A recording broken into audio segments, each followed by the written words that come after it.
Það er þannig að á ferðum okkar frambjóðenda þá í fyrra fyrir kosningarnar hittum við þúsundir af fólki sem að sagði okkur sögu sína og sem að sannfærði mig þá og okkur öll ennþá meir það að nauðsyn væri á aðgerð eins og þessari. Og mér langar til að eiga eina sögu með háttvirtum þingmanni.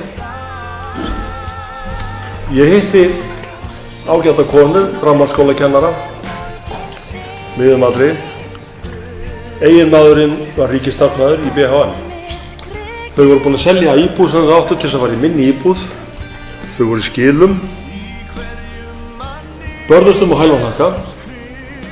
Og þessi ágæta kona sagði við mig, ég hlakka til þess dags þegar ég get hægt að lita á mér hárið sjálf og get farið á hárgreiðslustofu til þess að láta gera það fyrir mig.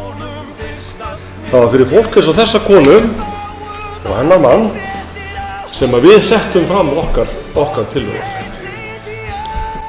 Og mér þykir vænt eða ekki réttar vænt mér ekki sorglegt að heyra fulltrúa félagshyggju afla hlæja að þessu.